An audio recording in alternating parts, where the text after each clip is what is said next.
Ghadibta alaihim. Bukan Allah berfirman ghadibta alaihim. Karena menisbatkan benci kepada Allah Subhanahu wa taala itu khilaful adab, menyalahi adab. Maka di sini digunakan al-maghdub, orang-orang yang dibenci. Sampai di dalam mengutarakan makna pun Allah Subhanahu wa taala ajarkan kita dengan adab. Maka adab kita kepada Allah Subhanahu wa taala. Jadi kalau ada perkara-perkara yang baik, itu kita nisbatkan langsung kepada Allah. Tapi kalau perkara itu buruk, maka kita jangan nisbatkan kepada Allah Subhanahu wa taala.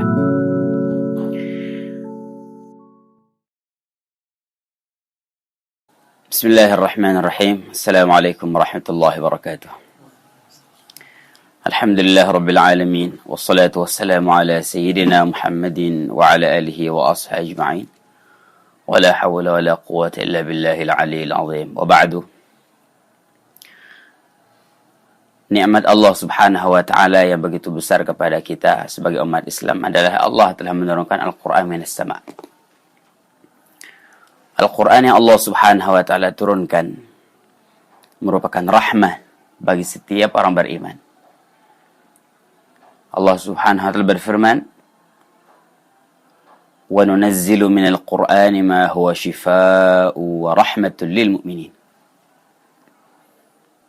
Al-Quran itu sebagai rahmat dari Allah Subhanahu wa ta'ala bagi orang yang beriman. Kemudian rahmat itu akan kita dapatkan apabila kita mendekat kepada Al-Quran dengan membacanya dengan cara yang betul, kemudian mentadabburi daripada Al-Quran itu sendiri. Jadi maksud daripada Allah Azza wa Jal menurunkan Al-Quran laisa limujarradil qira'ah, bukan hanya untuk kita baca kemudian kita tidak memahaminya. Allah berfirman, Kitabun anzalnahu ilaika mubarakun liyadabbaru ayatih. Kitab yang kami menurunkannya kepada kalian mubarak, penuh dengan keberkahan. Jadi Al-Quran Allah Subhanahu wa ta'ala turunkan kepada kita itu lil barakah. Barakah dalam kehidupan kita, barakah dalam umur kita, barakah dalam ilmu kita. Maka Al-Quran menjadi sumber barakah. Tetapi tidak hanya itu, Allah Subhanahu wa ta'ala di ayat tersebut juga menjelaskan bahwa liyadabbaru ayatih. Jadi Al-Quran itu bukan hanya untuk dibaca, untuk didapatkan barakahnya, tetapi untuk ditadabburi juga. Al-Quran dimudahkan oleh Allah Subhanahu wa ta'ala untuk difahami oleh setiap orang. Al-Quran dari segi kalimahnya itu pun menyimpan daripada beberapa makna yang mudah untuk kita fahami. Jadi at-ta'bir al-Qur'ani, Al-Quran di dalam menyampaikan satu pesan itu menggunakan lafaz-lafaz yang mudah untuk kita fahami. Maka para ulama mengatakan al-i'jaz al-Qur'ani itu banyak jenisnya. Yang pertama al-i'jaz fil kalimah, di dalam kalimahnya sendiri. Al-Qur'an di dalam kalimahnya sudah menyimpan daripada i'jaz. I'jaz ini bahasa kita keindahan. Secara balaghah, al-i'jaz adalah melemahkan daripada orang-orang kafir. Ketika Allah Subhanahu wa ta'ala menurunkan Al-Quran kepada baginda Nabi sallallahu alaihi wasallam, dan itu di Mekkah, dan mereka orang-orang yang berbahasa Arab. Orang-orang Arab pada saat itu mereka yang menjadi kebanggaan mereka adalah keindahan mereka dalam at-ta'bir, dalam mengungkapkan perasaan hati mereka. Maka di Ka'bah setiap tahun itu ada perkumpulan di antara paling ahli syair dari semua negeri Arab, biasanya di musim haji. Mereka akan kumpul di situ. Kemudian mereka akan pertandingan di antara mereka. Yang ini punya syair, yang ini punya syair, yang ini punya syair. Syair yang paling bagus itu akan ditempel di Ka'bah sampai tahun berikutnya. Itu terkenal dengan Al-Mu'allaqatus Sab'. Artinya yang ditempel di situ sampai tahun berikutnya. Tidak akan diturunkan kecuali tahun berikutnya itu ada syair yang lebih bagus daripada mereka. Maka Allah Subhanahu wa taala menurunkan Al-Qur'an kepada baginda Nabi SAW bilisanin arabiyyin mubin, dengan lisan Arab yang jelas. Bahkan Al-Qur'an bukan hanya bilisan arabiyyin mubin, akan tetapi setiap lafaz atau kalimah bahkan huruf dalam Al-Qur'an itu mempunyai makna. Maka salah satu kaidah yang disebutkan oleh para ulama dalam ilmu saraf, ada kaidah mengatakan ziyadatul bina'i tadullu ala ziyadatil ma'na. Panjangnya atau bertambahnya bentuk satu kalimat itu juga mempengaruhi daripada tertambahnya makna yang ada dalam kalimat tersebut.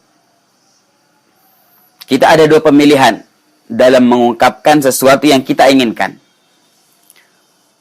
Maka kita bisa memilih lafaz yang pertama atau lafaz yang kedua. Maka di dalam Arabiyah, kalau kita ingin menyampaikan makna yang sederhana, maka kita akan menggunakan lafaz-lafaz yang memang hurufnya sedikit. Akan tetapi kalau kita menginginkan lafaz itu lebih sempurna, maka kita akan menggunakan lafaz atau kalimah yang lebih panjang. Dan itu pun Allah Subhanahu wa taala telah gunakan di dalam Al-Qur'anul Karim. Ala sabilil misal, sebagai contoh, di awal surat Al-Fatihah atau dalam Bismillahirrahmanirrahim. Bismillahirrahmanirrahim. Di dalam Bismillah ada lafaz Ar-Rahman dan Ar-Rahim. Secara tasrif, dia berasal daripada satu tasrif, yaitu rahima yarhamu. Artinya menyayangi ataupun merahmati. Tetapi dalam Bismillah, dua sighah yang digunakan. Yang pertama Ar-Rahman, kemudian Ar-Rahim. Ar-Rahman, hurufnya ada 5. Ra, Ha, Mim, Alif, Nun.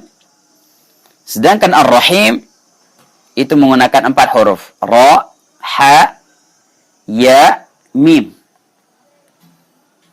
Tidak mungkin Ar-Rahman dan Ar-Rahim mempunyai makna yang sama.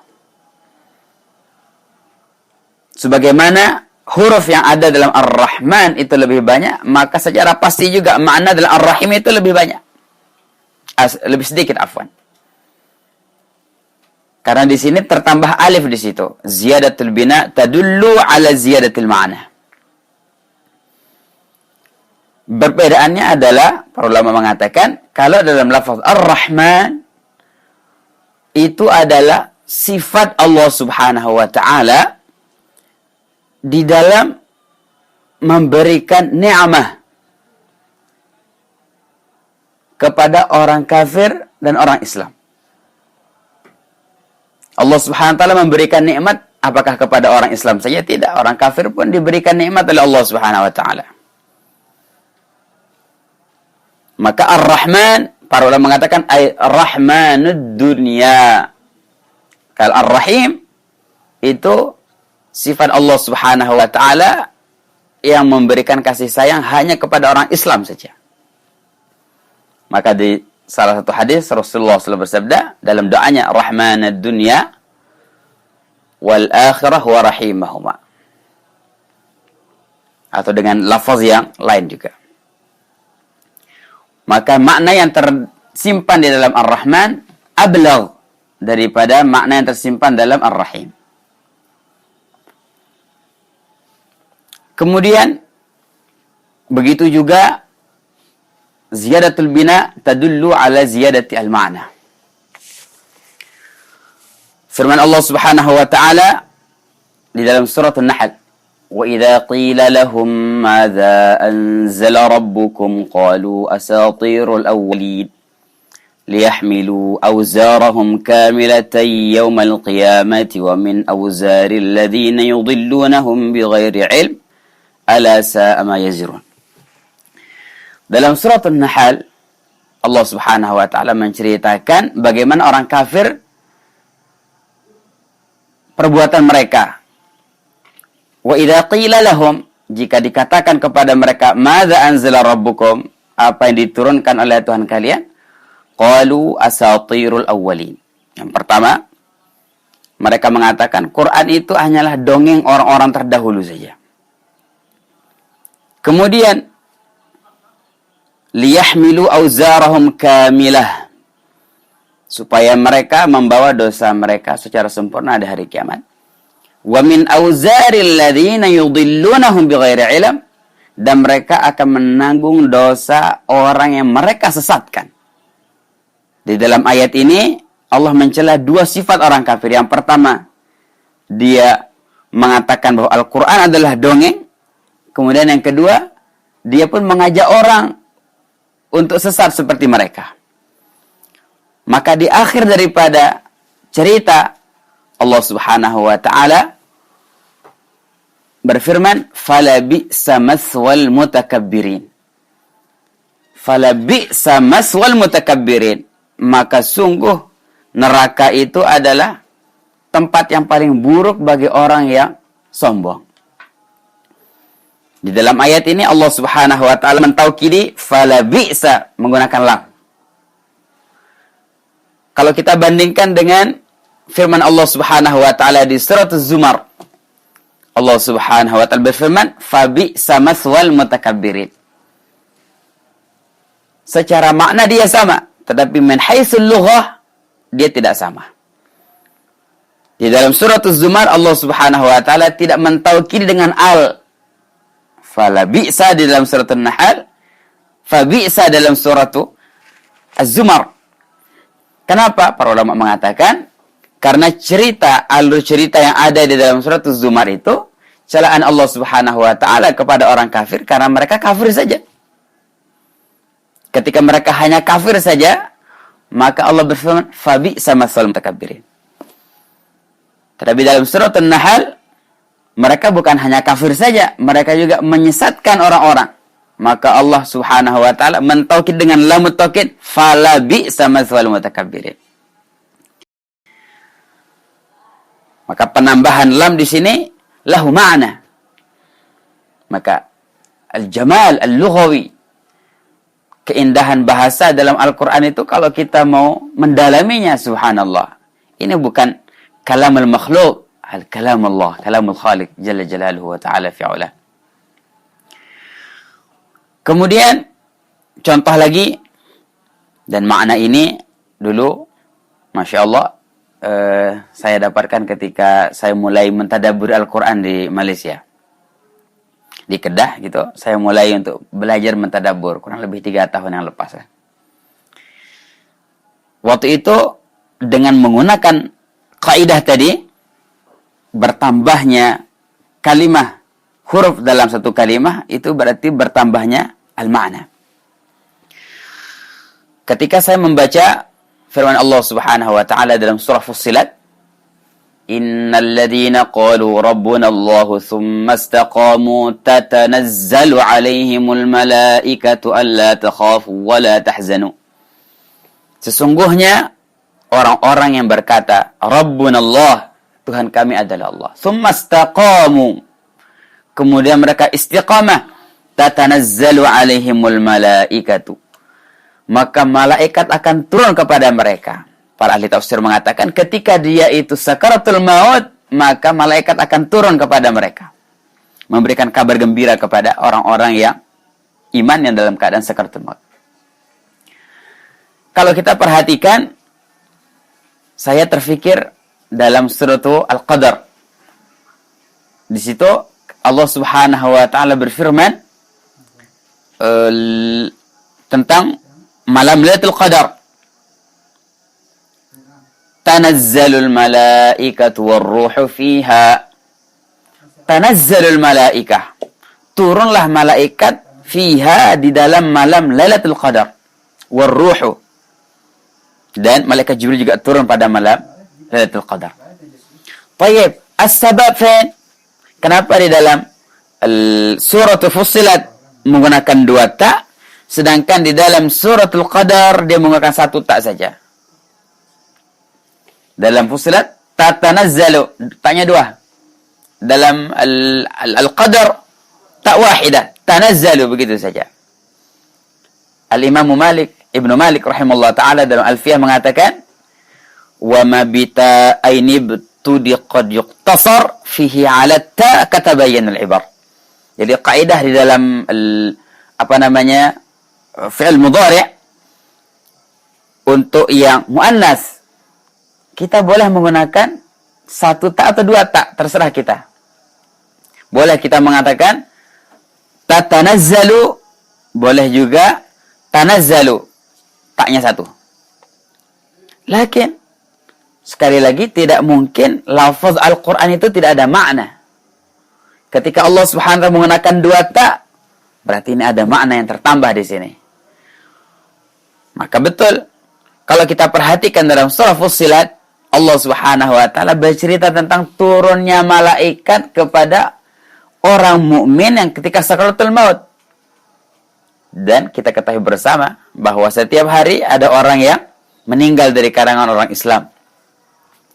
Maka tepatlah karena turunnya malaikat ke bumi itu banyak, maka Allah Subhanahu wa taala pun menambahkan hurufnya tatanazzalu.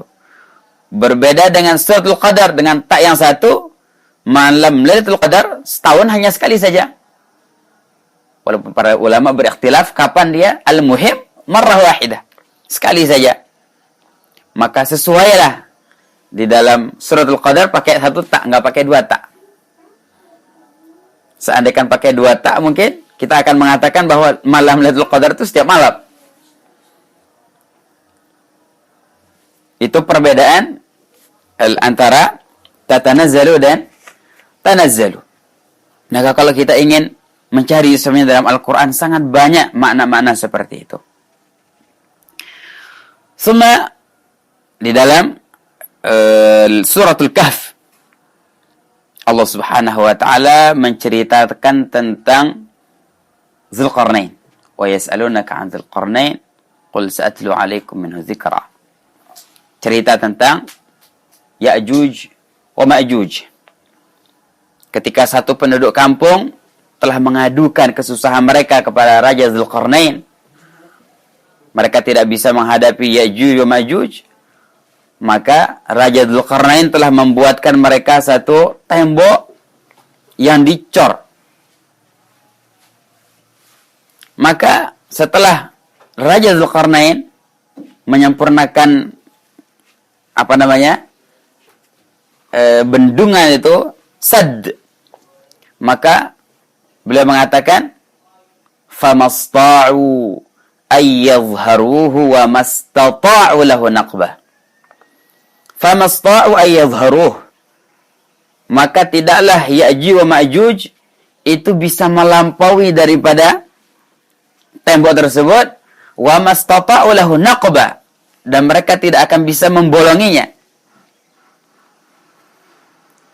Kira-kira yang lebih berat itu melampaui tembok atau membolonginya? Tentu kita akan mengatakan lebih susah membolonginya daripada menaikinya.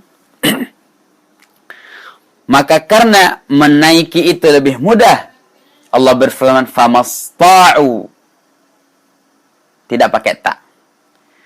Tetapi untuk membolongi itu lebih susah, maka Allah berfirman famasta'u wa mastata'u lahu naqbah.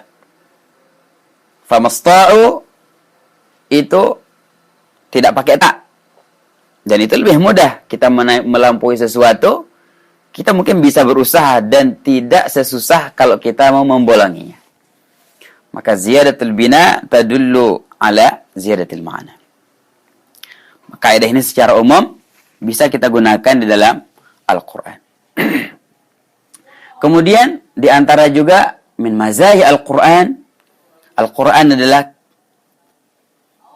Allah Subhanahu wa taala akan berbicara kepada manusia itu sesuai dengan keadaannya. Para ahli balaghah mengatakan mutabaqatul hal, sesuai dengan keadaan siapa yang akan kita ajak bicara. Apabila maknanya itu berubah, maka lafaznya pun ikut berubah. Maknanya berubah, maka lafaznya ikut berubah. Maka lafaz itu mengikut kepada makna. Ala sabil misal, seperti contohnya, Allah Subhanahu wa ta'ala berfirman, Siratal ladzina an'amta alaihim. Dalam surat Al-Fatihah kita meminta kepada Allah Azza wa Jalla untuk kita diberikan jalan yang lurus oleh Allah. Jalan siapa? Siratal ladzina an'amta alaihim. Ya Allah, berikanlah kepada kami jalan orang-orang yang Engkau berikan nikmat kepada mereka. Ghairil maghdubi alaihim, bukan orang-orang yang dilaknat atau dibenci. Fi hadhil ayah kita diajarkan adab oleh Allah Subhanahu wa taala. Hatta fi ta'bir, dalam mengungkapkan apa yang kita inginkan pun kita dari diajarin sama Al-Qur'an. Menisbatkan perkara-perkara yang tidak pantas dinisbatkan kepada Allah, itu kita tidak menyebutnya secara sharih. Tetapi menisbatkan perkara yang baik, itu langsung kita nisbatkan kepada Allah Subhanahu wa taala. Contoh di sini, Siratal ladzina an'amta alaihim. Jalan-jalan orang yang Engkau beri nikmat kepada mereka.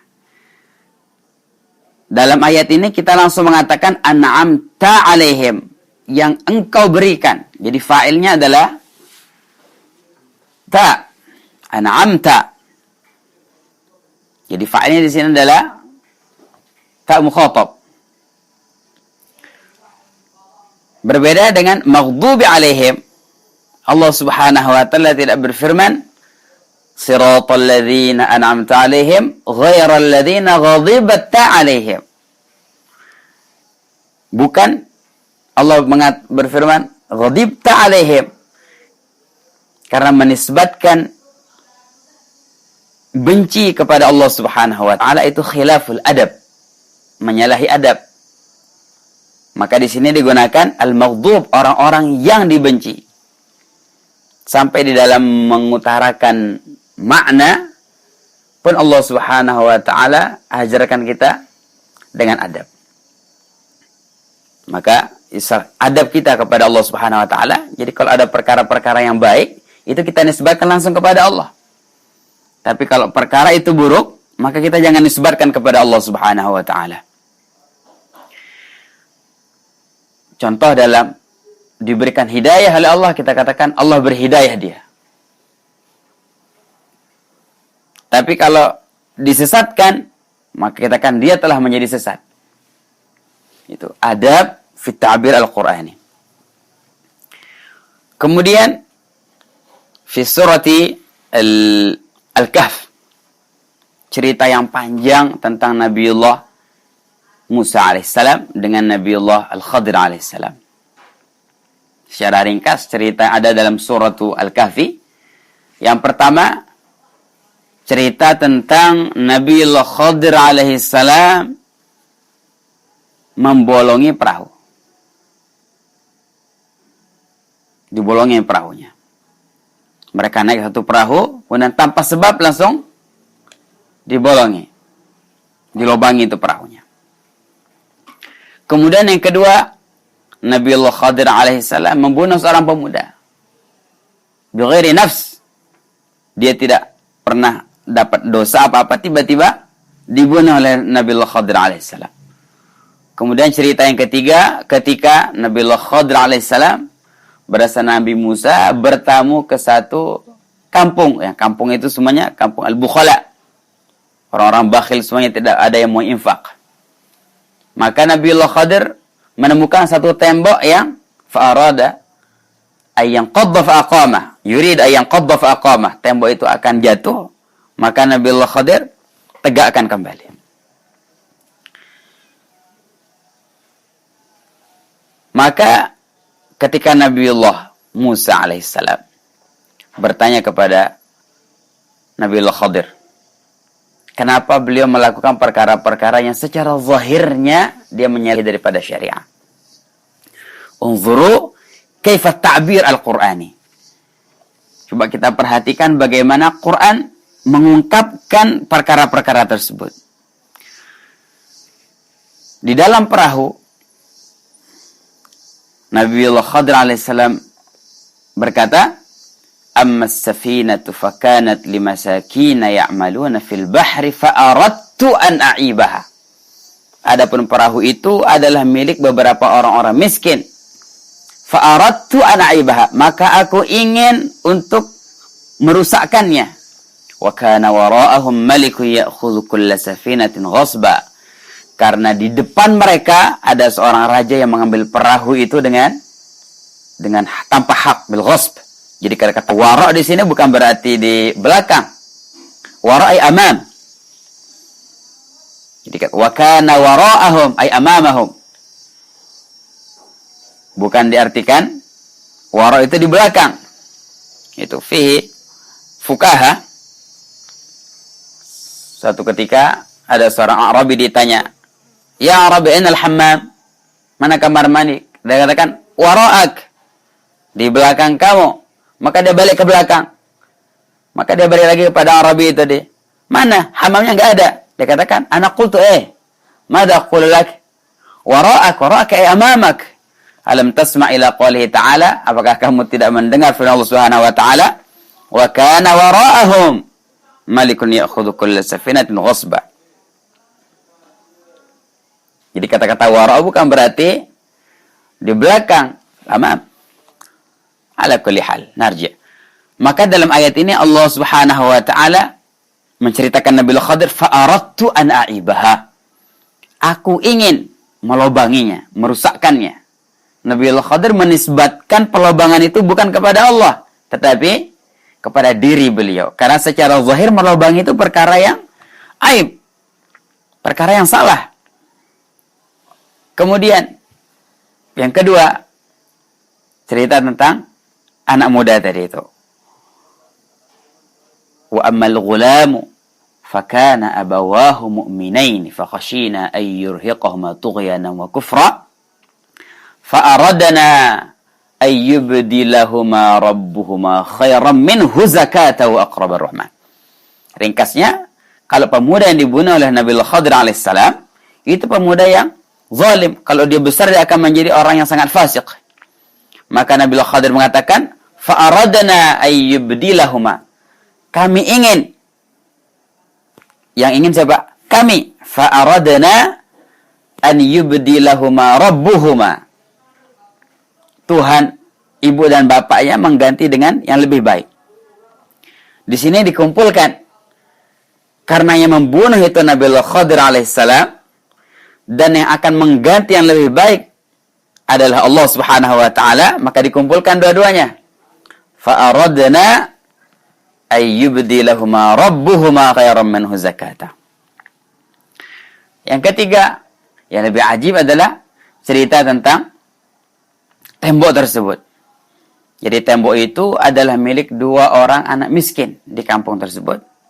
Dan orang tua mereka sudah meninggal dunia. Tetapi karena orang tua mereka orang yang saleh, sehingga Allah Subhanahu wa taala menjaga harta yang ditinggalkan oleh orang tua mereka di bawah tembok tersebut. Maka karena perkara ini adalah perkara baik, maka semua dinisbatkan kepada Allah Subhanahu wa taala. Wa ammal jidaru fakana lighulamaini yatimaini fil madinati wa kana tahtahu kanzul lahuma. Adapun tembok itu adalah milik orang pemuda yang yatim di kota tersebut. Wa kana tahtahu kanzul lahuma. Dan di bawah daripada tembok itu ada harta simpanan bagi mereka. Fa'arada rabbuka ayyablugha ashuddahuma. Fa'arada rabbuka. Maka Rabbmu ingin. Karena di sini tidak ada perkara jelek yang kita nisbatkan kepada Allah Subhanahu wa taala.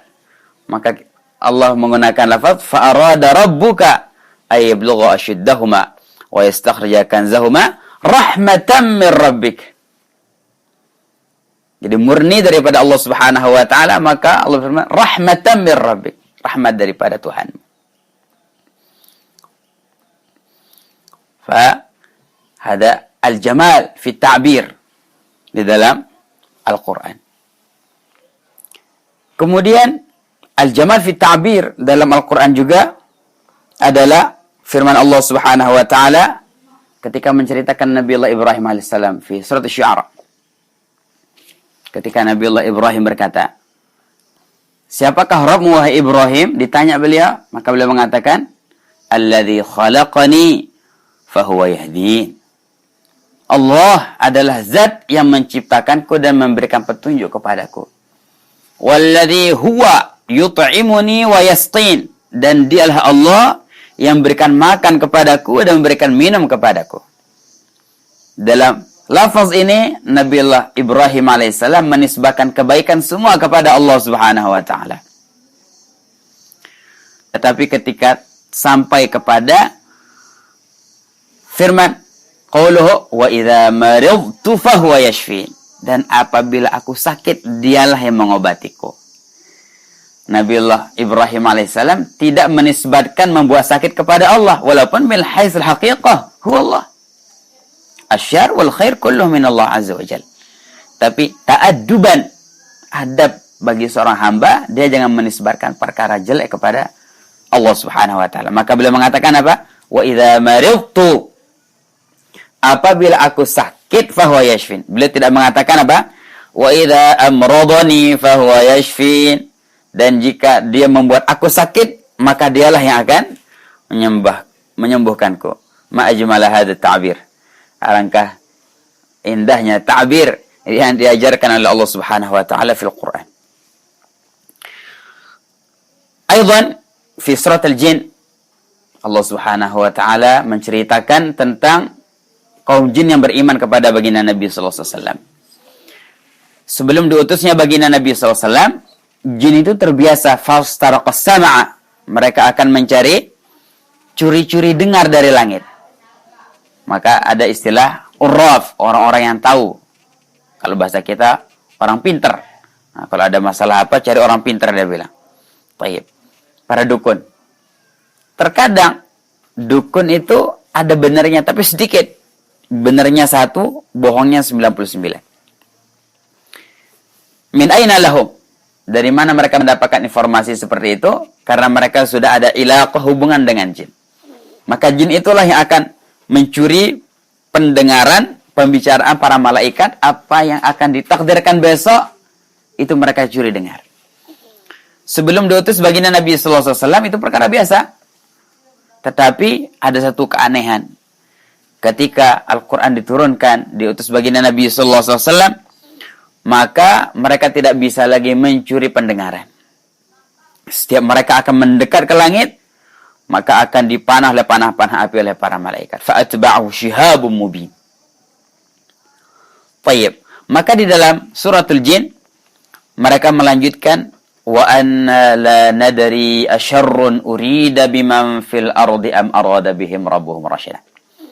Wa anna la nadri, dan kami tidak tahu, asyarrun urida biman fil ardi, apakah keburukan yang diinginkan untuk orang-orang di bumi, am arada bihim rabbuhum rasyada, atau Rabb mereka menginginkan jalan yang lurus untuk mereka.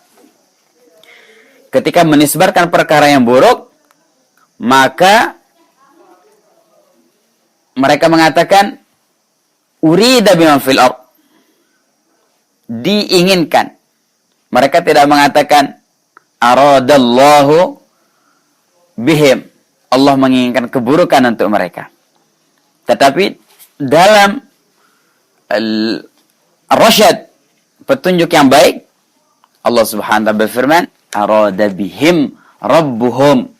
Jadi langsung itu disebutin. Fa'ilnya itu siapa? Yang satunya pakai bina lil majhul, yang satunya menggunakan bina lil ma'ruf. Karena bina lil majhul itu untuk perkara-perkara yang tidak pantas dinisbatkan kepada Allah Subhanahu wa taala. Adapun al-bina'ul ma'ruf itu untuk perkara-perkara yang baik kita nisbatkan kepada Allah Subhanahu wa taala. Maka ini durus bagaimana al-jamal fi ta'bir, keindahan dalam mengungkapkan sesuatu di dalam Al-Qur'an itu pasti tepat. Jadi lafaz-lafaz atau kalimah-kalimah yang digunakan dalam Al-Qur'an itu tidak akan lepas daripada makna yang diinginkan. Pasti cocok antara lafaz dengan makna yang diinginkan oleh Allah Subhanahu wa taala.